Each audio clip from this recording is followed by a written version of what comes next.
और आगे चलकर बहमनी सल्तनत 5 भागों में विभाजित हो जाती है, जो अहमदनगर, गोलकुंड, बीदर, बीजापुर और बरार का क्षेत्र होता है। और बरार के क्षेत्र वाले को इमाम शाही वंश का नाम दिया जाता है और इनके फाउंडर फतेहुल्लाह इमाम शाह थे। अब बीजापुर की बात करें तो इन वंश को आदिल शाही वंश कहते हैं। इनके फाउंडर यूसुफ आदिल शाह थे। अब अगर तो आइए बिना अपने टाइम को गवाए हुए इस क्वेश्चन की शुरुआत करते और देखते क्वेश्चन का लेवल कैसा था और किस तरह के क्वेश्चन थे ये। फिर इसे हम लोग 1 बाय 1 डील करके देखेंगे। तो क्वेश्चन ये थी, the monarch of which of this empire is the subject of the Telugu book Rayavachakamu. अगर मैं ऑप्शंस की बात करूं तो इनका सबसे पहला जो ऑप्शन था वो था Vijayanagara empire, option number 2 Bahmani सल्तनत, ऑप्शन नंबर सी पांडे और ऑप्शन नंबर डी राष्ट्रकूट। तो ये थे हमारे क्वेश्चन। तो आइए हम लोग सबसे पहले डील करके देखते हैं 1 बाय 1 करके। तो ऑप्शंस के अकॉर्डिंग अगर मैं सबसे पहले बात करूं तो सबसे पहले मैं बात करने वाला हूं बहमनी सल्तनत की।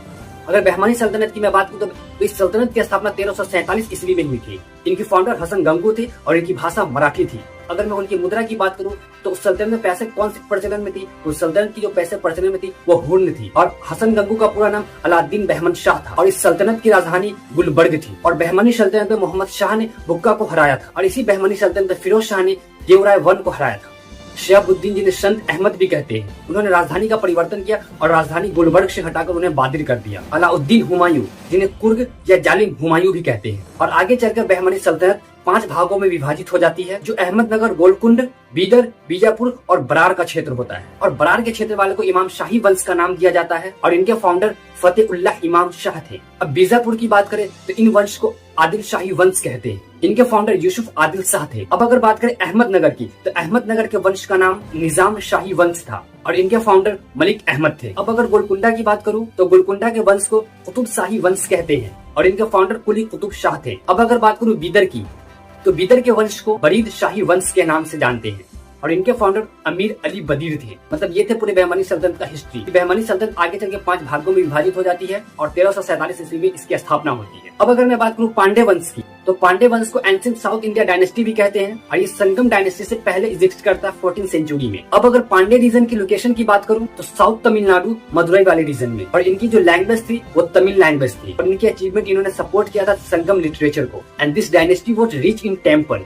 And trade with Rome and China. मतलब इनके चाइना के साथ और रोम के साथ बहुत अच्छे बिजनेस थे। मतलब इनके चाइना के साथ और रोम के साथ बहुत अच्छे बिजनेस का रिलेशंस था। ये थी पांडे डायनेस्टी की हिस्ट्री। अब अगर बात करूं राष्ट्रकूट डायनेस्टी की तो राष्ट्रकूट डायनेस्टी रूल करते 6th सेंचुरी से लेकर 10th सेंचुरी तक। इनके लोकेशन की बात करूं तो दक्कन रीजन, तो ये दक्कन रीजन में होते कर्नाटका और महाराष्ट्र तक और इनकी कैपिटल मनिया केतरा थी। अगर प्रेजेंट डे की बात करूं तो मेलकेटेड इन कर्नाटका। इनके जो फेमस रूलर थे वो अमेक्री वर्षा वन थे and a great pattern of Kannada and Sanskrit literature. और इस डायनेस्टी की अचीवमेंट ये थी कि इन्होंने कैलाश टेम्पल को बिल्ड किया था इलोरा में और इस डायनेस्टी ने प्रमोट किया था संस्कृत और कन्नड़ा लैंग्वेज को। अपने रीजनल रिलीजन को इन्होंने प्रमोट किया था जैसे हिंदुइज्म, जैनिज्म एंड बुद्धिज्म को। तो यहाँ तक की कहानी थी राष्ट्रकूट डायनेस्टी की। अब अगर मैं बात करूँ विजयनगर एम्पायर की तो विजयनगर एम्पायर की स्थापना 1336 ईस्वी में होती है और इनके फाउंडर हरिहर एंड बुक्का होते हैं। इस डायनेस्टी की लोकेशंस की अगर प्रेजेंट डे की बात करूं तो कर्नाटका, आंध्र प्रदेश और तमिलनाडु थी और इनकी कैपिटल विजयनगर थी और now it is in Hampi Karnataka. और इनके फेमस रूलर कृष्णदेव राय थे जो कि 1509 से लेकर 1529 तक रूल किए और इस एरा को golden age of Telugu literature and administration बोलते हैं। और विजयनगर साम्राज्य ने तेलुगु,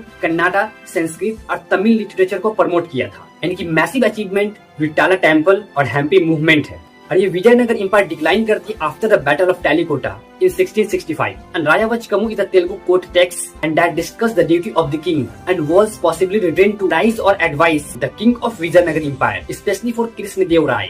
मतलब राजा वचकमू जो बुक्स लिखी गई थी तेलुगु लिटरेचर में जो उस समय विजयनगर एम्पायर के किंग थे उनके लिए एक गाइडेंस का काम करती थी। इसी के अकॉर्डिंग वो लोग जजमेंट दिया करते थे। अगर मैं स्पेशली बात करूँ कि बुक्स किसके लिए लिखी गई थी तेलुगु कोर्ट में तो कृष्णदेव राय के लिए लिखी गई थी। मतलब यहाँ तक की थी इस क्वेश्चन का डिटेल्स। मैंने 1 बाय 1 करके तमाम क्वेश्चंस का आंसर भी दिया। मैंने 1 बाय 1 करके तमाम ऑप्शंस को भी डील किया। मैं अपने इस वीडियोस को जो भी मैंने डील किया 1 बाय 1 ऑप्शंस को लेकर मैं खान सर को इस वीडियो को गुरुदक्षिणा के तौर पर डेडिकेट करता हूँ और मैं ये उम्मीद करता हूँ खान सर इस वीडियो को एक्सेप्ट जरूर करेंगे। अब खान सर को और जाकिर खान को लेकर क्या सोचते हैं और आपकी क्या राय इन तमाम खबरों। मैंने 1 बाय 1 करके इन चारों साम्राज्य का जो एनालिसिस दिया है पर अगर किसी भी तरह के आपको कोई डाउट्स है या कोई सवाल है तो अपने कमेंट बॉक्स में जरूर सवाल छोड़ दे जाए। फिर मिलते हैं नेक्स्ट एपिसोड में नेक्स्ट कंटेंट के साथ। तब तक के लिए जय हिंद।